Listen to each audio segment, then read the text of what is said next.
मैंने कल आपसे चर्चा की थी कि शौच पे मैं बात कर रहा था, मैं संतोष और शौच पे बात कर रहा था।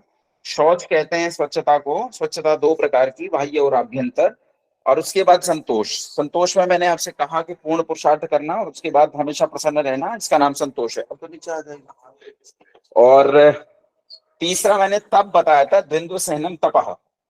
मैंने आपसे कहा था कि एक उदाहरण मैं आपको दे रहा था कि पंडित राम प्रसाद बिस्मिल जो हैं, वो जब उन्हें फांसी की सजा हुई तो अंग्रेजों ने उनसे कहा कि इतनी संपत्ति जो आज के दृष्टिकोण से अकूत संपत्ति बैठती है, करोड़ों रुपए की बैठती है, वो संपत्ति आपको दी जाएगी, बस आपको ये कहना है मैं काकोरी कांड में नहीं था। बिस्मिल ने इसके लिए साफ साफ डिनाई किया कि मैं किसी भी सूरत में झूठ नहीं बोलूंगा। उन्होंने कहा आपको फांसी हो जाएगी, बोले भले हो जाए फांसी, चाहे तो कोई टुकड़े टुकड़े कर दे, लेकिन मैं किसी सूरत में सत्य को छोड़ने वाला नहीं हूं। उसके बाद एक तरीका तो यह है कि उन्हें इतना पैसा मिल रहा था, इतनी सुख सुविधाएं मिल रही थी, तब उन्होंने सत्य को नहीं छोड़ा। और दूसरा, उनके उनके सामने फांसी का फंदा लटक रहा था, लेकिन उन्होंने तब भी नहीं छोड़ा। उस सूरत में भी उन्होंने नहीं छोड़ा सत्य और वेद के मार्ग को, और सत्य और वेद के मार्ग पर बढ़ते रहे। एक एक ये भी तरीका है। दोनों चीजों में, दोनों स्थितियों में उन्होंने सत्य और वेद के मार्ग को नहीं छोड़ा। स्वामी दयानंद सरस्वती पर लोगों ने ईंट पत्थर बरसाए, उन्हें जान से मारने का प्रयास किया, लेकिन उसने वेद का रास्ता नहीं छोड़ा।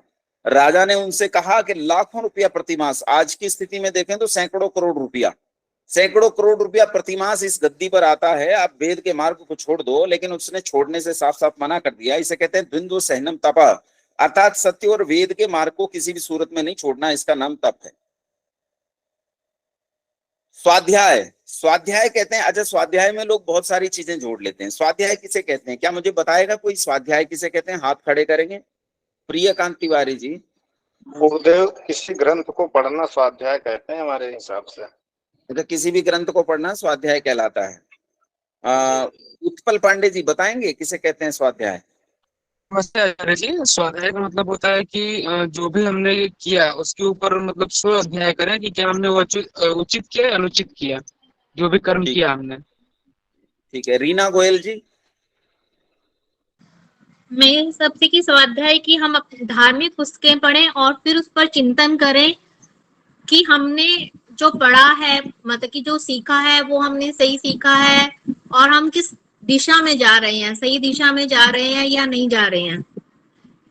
ठीक है, अब सुनो, मैं कहता हूँ स्वाध्याय किसे कहते हैं। स्वाध्याय के संबंध में बहुत सारी बातें हैं। सभी पुस्तकें पढ़ना स्वाध्याय है, अपने विषय से संबंधित पुस्तकें पढ़ना स्वाध्याय है, या फिर अपना अध्ययन करना स्वाध्याय है, जो पढ़ा है उसका विचार करना स्वाध्याय है। बहुत सारी बातें स्वाध्याय की हैं। सुअध्याय, अच्छा पढ़ना स्वाध्याय है, ऐसा भी लोग कहते हैं। पर यहाँ सुनिए, उपासना में स्वाध्याय शब्द का मतलब होता है अतीन्द्रिय विषयों का पढ़ना और पढ़ाना।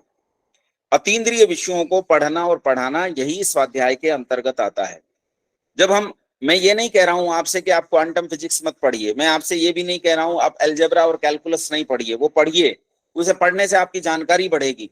लेकिन मैं कह रहा हूं स्वाध्याय, जो उपासना के अंतर्गत जो स्वाध्याय है, वो केवल अतीन्द्रिय विषयों का, यानी ऋषियों के ग्रंथों का पढ़ना और पढ़ाना। 50% काम है पढ़ना और बाकी का 50% है पढ़ाना। दोनों काम, ऋतंच स्वाध्याय प्रवचने सत्यंच स्वाध्याय प्रवचने च प्रजनंच स्वाध्याय प्रवचने च प्रजातिश्च स्वाध्याय प्रवचने। किसी भी सूरत में स्वाध्याय और प्रवचन को नहीं त्यागना, इसका नाम स्वाध्याय है। स्वाध्याय मतलब पढ़ना, अतीन्द्रिय विषयों को जानना, इसका नाम स्वाध्याय। अपने जीवन में एक घंटा सुनिश्चित कीजिए कि प्रतिदिन इस घंटे में मैं निश्चित रूप से स्वाध्याय करूंगा।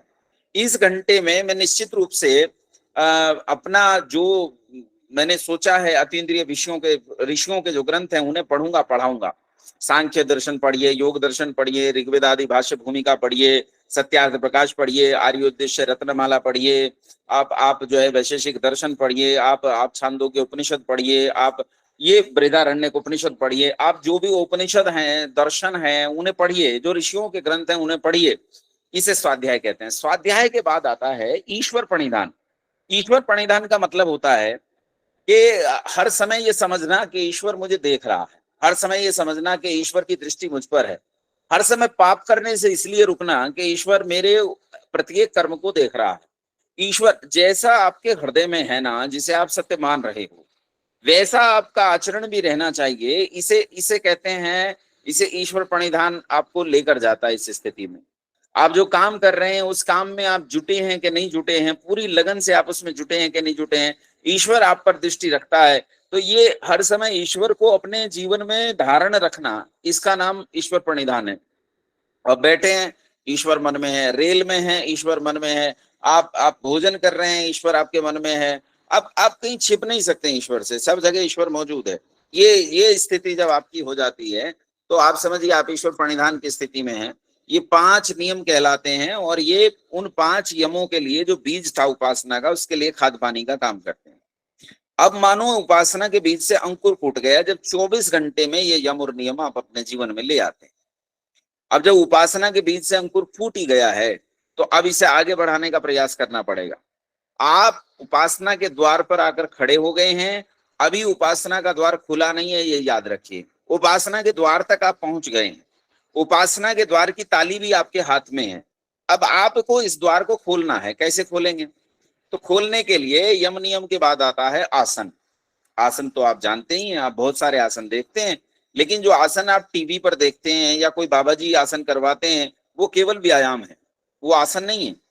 आसन कहते हैं स्थिर सुखम आसनम, जिसमें स्थिरता पूर्वक लंबे समय तक बैठा जा सके, उसका नाम क्या है? उसका नाम आसन है। स्थिरता पूर्वक लंबे समय तक बैठना, इसका नाम आसन है। अब स्थिरता पूर्वक लंबे समय तक बैठा किसमें जा सकता है? तो चक्रासन और शीर्षासन में तो बैठा नहीं जा सकता। किसमें बैठेंगे आप? तो आलती पालती मारकर बैठेंगे। जब आप आलती पालती मारकर बैठते हैं तो इसे सुखासन कहते हैं, सुखासन में बैठना। तो एक तो सुखासन हो गया आपके लिए आसन। देखो सुखासन किसे कहते हैं? आलती पालती मारकर बैठना। दूसरा हो सकता है अर्ध पद्मासन। अर्ध पद्मासन में क्या करते हैं? जैसे आप आलती पालती मारकर बैठे हैं वैसे ही बैठ जाइए और एक पांव की एड़ी को उठाकर दूसरे पांव की जंघा के मूल में उसके ऊपर रख लीजिए, इसे अर्ध पद्मासन कहते हैं। दूसरा होता है पूर्ण पद्मासन। आप जानते हैं, आपने पूर्ण पद्मासन देखा होगा। अगर मेरी बातों को देखने से समझ में नहीं आए तो आप YouTube पर इस अर्ध पद्मासन पूर्ण पद्मासन को ढूंढ सकते हैं, आपको मिल जाएगा। आपने घर में एक एकांत जगह ढूंढिए, एक ऐसा कक्ष ढूंढिए जिसमें बहुत ज्यादा सामान भरा हुआ ना हो, दुर्गंध ना हो, साफ सुथरा हो। अपने नीचे एक मजबूत सा कंबल बिछाइए, मोटा सा कंबल बिछाइए और इस कंबल पर आपको इन आसन में बैठ जाना है। अपने घर वालों को ये कहकर कि मैं उपासना के लिए बैठ रहा हूँ, क्योंकि आप घर वालों को कहकर नहीं बैठे तो वो आपको बुलाएंगे, शोर मचाएंगे, आपकी उपासना खराब होगी। तो आपको करना यह है कि वहां बैठ जाना है। अमित त्यागी जी ने हाथ उठाया, कोई प्रश्न है बीच में? अमित त्यागी जी, या गलती से हाथ उठ गया? शायद गलती से हाथ उठ गया, ठीक है। तो आप उस आसन पर बैठ जाइए और बैठकर वहां उपासना करना शुरू करेंगे। अब उपासना में क्या करेंगे? सबसे पहला काम है आपको प्राणायाम करना है। अब प्राणायाम कितने प्रकार के होते हैं? कौन बताएगा मुझे? प्राणायाम के नाम सुने कुछ लोगों ने? हाथ खड़े करो। पुराने लोग हाथ नहीं उठाएंगे। जिन्होंने प्राणायाम के नाम सुने हैं केवल नए लोग हाथ उठाएंगे। प्रवीण, अजय मिश्रा जी हाथ उठाया आपने। जी जी जी, प्रणाम प्रणाम प्रणाम आचार्य जी। जी सर, अनुलोम विलोम कपालभाति। ठीक है, अनुलोम विलोम कपालभाति, भस्त्रिका, उज्जाई, जी जी शीतली, जी सूर्यभेदी, चंद्रभेदी, है ना, भ्रामरी, जी ये जी सब। जी जी ध्यान जी। से सुनो, इनमें से एक भी प्राणायाम नहीं है, एक भी इनमें से प्राणायाम नहीं है। जो प्राणायाम कहकर प्रचारित किए जाते हैं ये गुरु गोरखनाथ के श्वास के व्यायाम है, जो उन्होंने हठ प्रदीपिका नाम की एक पुस्तक लिखी है। और हठ प्रदीपिका वो पुस्तक है जिसका सत्यार्थ प्रकाश में ऋषि दयानंद सरस्वती ने पढ़ने का भी निषेध किया है। कहा अपने बच्चों को ये पुस्तक पढ़ाना भी नहीं चाहिए, इसलिए ये प्राणायाम की कोटि में बिल्कुल नहीं आते। अच्छा, आप में से कुछ लोग मुझे ये कहेंगे कि इन प्राणायामों को करने से आपको कोई लाभ हुआ है, शारीरिक लाभ। तो आपको इनसे शारीरिक लाभ हो जाए उसमें मुझे कोई आपत्ति नहीं है, आप करिए खूब। बस मैं ये कह रहा हूं ये योग के लिए प्राणायाम नहीं है। योग के लिए 4 प्राणायाम है जो भृगुवंशी जी ने बताए थे। पहला प्राणायाम है बाह्य प्राणायाम, दूसरा प्राणायाम है आभ्यंतर प्राणायाम, तीसरा प्राणायाम है स्तंभ वृत्ति प्राणायाम और चौथा प्राणायाम है विषयाक्षेपी प्राणायाम। अब इनमें सबसे पहले मैं आपको बताऊंगा इनमें से 3 ही प्राणायाम, चौथा मैं बताऊंगा ही नहीं, क्योंकि चौथा प्राणायाम तब किया जाता है जब आप बाह्य प्राणायाम में कम से कम 1-1.5 मिनट रुकने लगो। अगर चौथा प्राणायाम मैं आपको बता दूंगा और आप उस प्रयोग को करेंगे तो हानि हो सकती है, इसलिए नहीं करना चाहिए। बाह्य प्राणायाम सुनिए, बाह्य प्राणायाम में ये करते हैं हम श्वास को धीरे धीरे बाहर निकालकर बाहर रोक देते हैं और बाहर रोके रखते हैं। कब तक? जब तक सरलता से रोके रखें। जब भी हमें लगे कि घबराहट हो रही है, जोर पड़ रहा है, समस्या हो रही, तुरंत सामान्य कर लें। इसे एक बाह्य प्राणायाम कहते हैं। अगर आप जबरदस्ती करेंगे तो वो हठयोग हो जाएगा। जबरदस्ती बिल्कुल नहीं करनी है, सहजता से जितनी देर बाहर रोक सकें उतनी देर रोकना है और आराम से श्वास को सामान्य कर लेना है। ये एक बाह्य प्राणायाम हुआ। बाह्य प्राणायाम करते हुए आपके मुख से कोई आवाज नहीं आनी चाहिए, आपके शरीर में कोई परिवर्तन नहीं होना चाहिए। आप आलती पालती मार के बैठे हैं, आपके हाथ आपके घुटनों पर रखे हैं, आप बिल्कुल ऐसे रखें जैसे पत्थर रखा हो, हिल नहीं रहे हैं, आपके कंधे नहीं उचकेंगे, छाती नहीं फूलेगी। बहुत सहजता से आपको ये प्राणायाम करना है। पड़ोस में बैठे व्यक्ति को पता नहीं चलना चाहिए कि आप प्राणायाम कर रहे हैं। ऐसे नहीं करना है जैसे आपने किसी को देखा होगा कोई प्राणायाम कराता है तो उसमें आवाज आती है, ये आवाज नहीं आनी चाहिए किसी भी किस्म की। कोई आवाज आपके भीतर से नहीं निकलनी चाहिए। बहुत सरलता, शांति और सहजता के साथ श्वास को बाहर निकालना, बाहर रोकना, रोके रखना, समाप्त हो जाने पर सामान्य कर लेना, ये एक बाह्य प्राणायाम। ऐसे शुरुआत में 3 प्राणायाम करने चाहिए। 3 से आगे जहां तक आप जा सके वहां तक आपको बढ़ना है। हालांकि आप 21 से ऊपर जा नहीं सकते, लेकिन कम से कम आप 3 से शुरू कीजिए और देखते हैं फिर कहां तक जाते हैं। फिर आता है आभ्यंतर प्राणायाम। आभ्यंतर प्राणायाम में श्वास को भीतर भर लीजिए छाती में।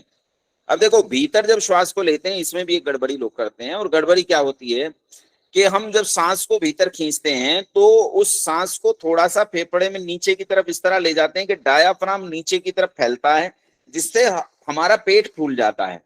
तो पेट नहीं फूलना चाहिए, छाती फूलनी चाहिए। इस तरह आभ्यंतर प्राणायाम करना है। सांस छाती में जाएगा, सांस को छाती में लेके जाना। सांस तो हर सूरत में फेफड़े में ही जाएगा, लेकिन जब आप उस फेफड़े का दबाव नीचे की तरफ ले जाते हो तो डायाफ्राम नीचे की तरफ प्रसारित होता है, जिससे आपका पेट का जो अंग है वो बाहर की तरफ निकले हुए दिखाई देते हैं और पेट उभरा हुआ दिखाई देता है। ये नहीं होना, छाती उभरेगी।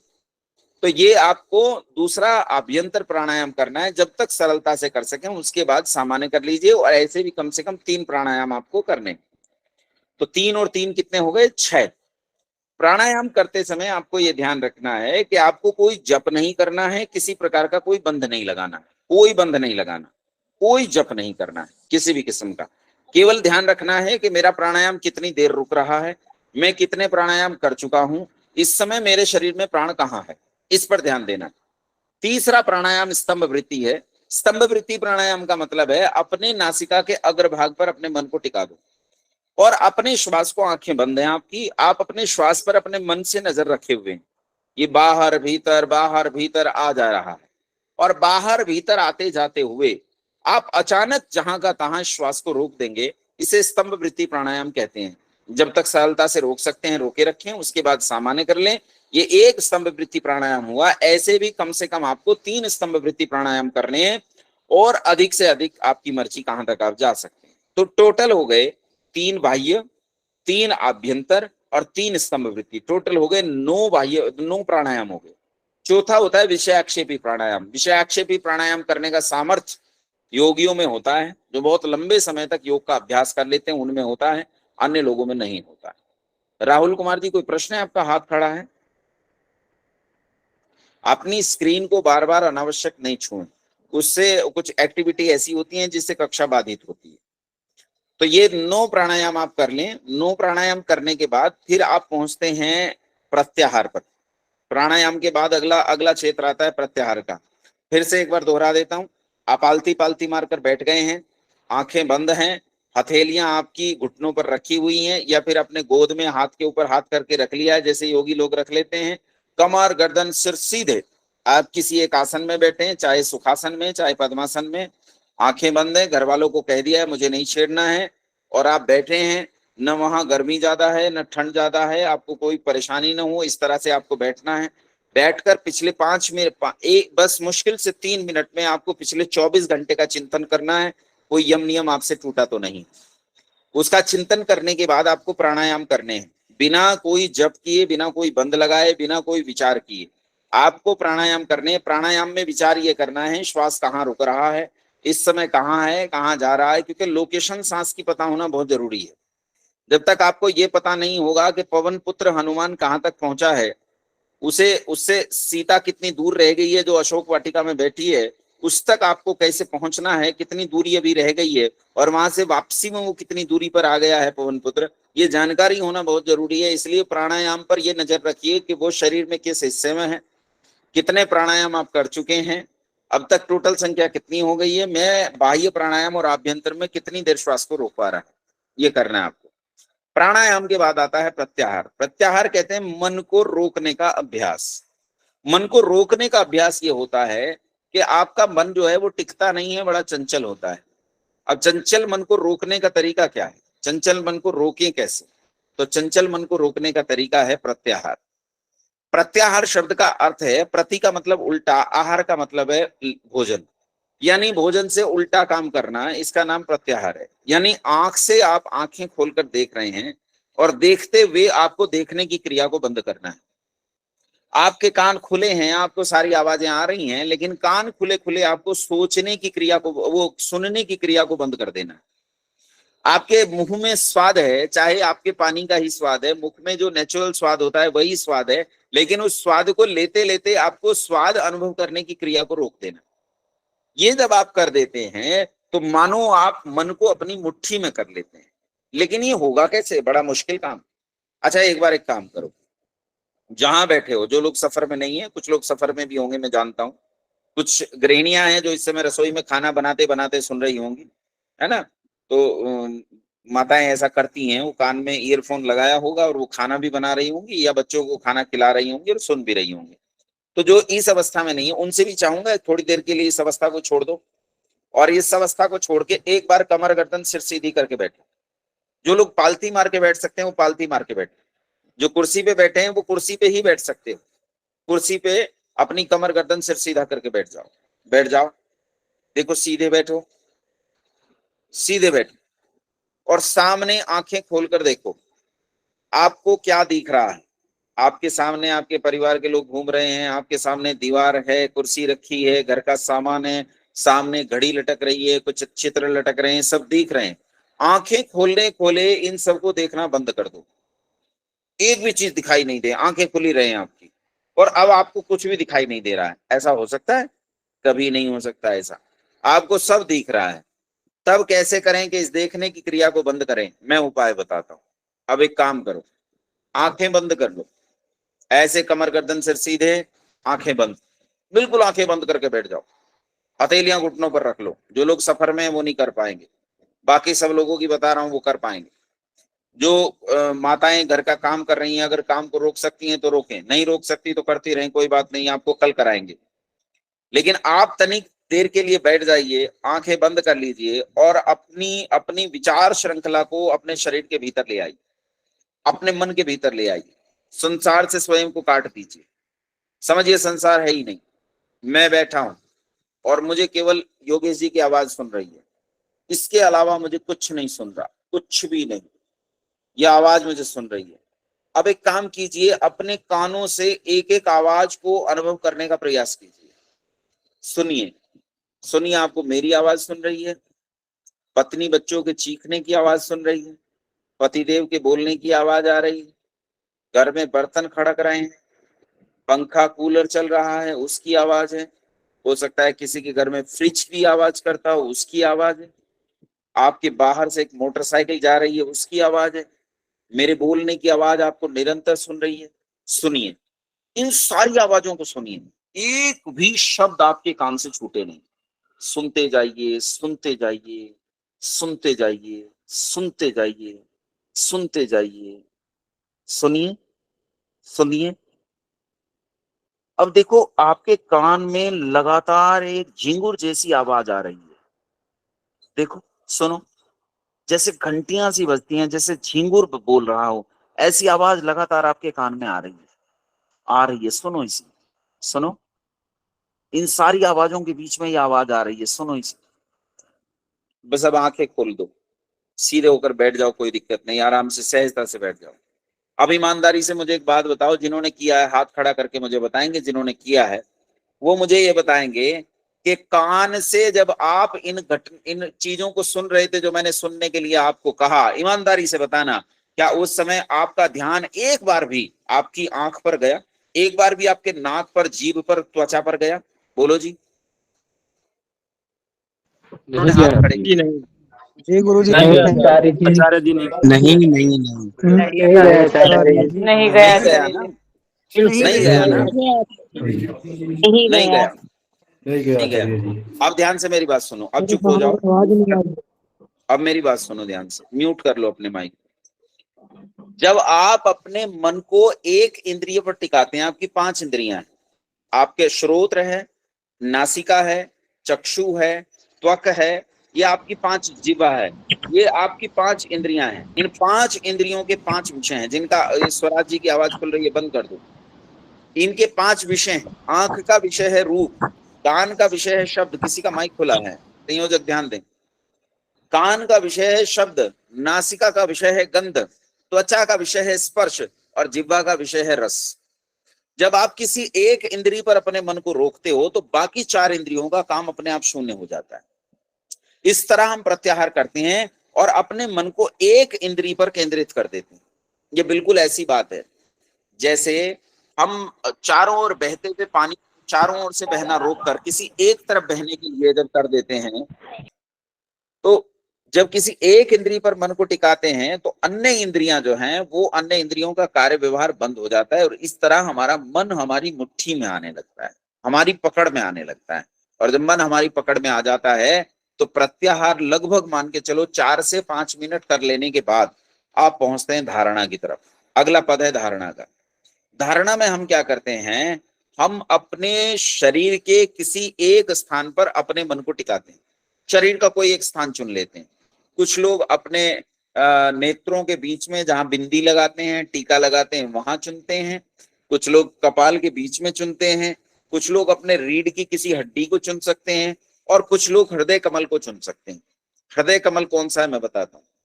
आपके दोनों स्तनों के बीच में नीचे की ओर जाइए, जहां पसलियां अलग हो रही हैं, उन पसलियों के अलग होने वाले स्थान पर बीच में एक हल्का सा गड्ढा है। जो ज्यादा से मोटे से होंगे ना उनका नहीं होगा, जो दुबले से होंगे उनका गड्ढा होगा। तो ये जो गड्ढा है, यहाँ एक रिक्त स्थान होता है, और इस रिक्त स्थान में जीवात्मा निवास करता है। इसे हृदय कमल कहते हैं। इस हृदय कमल में अपने मन को टिकाकर परमात्मा के निज नाम ओम का दीर्घ स्वर में उच्चारण करना। कैसे उच्चारण करना है ध्यान से सुनो। ओम की 3 ध्वनियां हैं। पहली ध्वनि है ओम, दूसरी ध्वनि जो दीर्घ है वो है ओम, बस इतनी है। तीसरी ध्वनि है प्लुत। प्लुत में थोड़ा और लंबा खींचते हैं, प्लुत में कहते हैं ओ।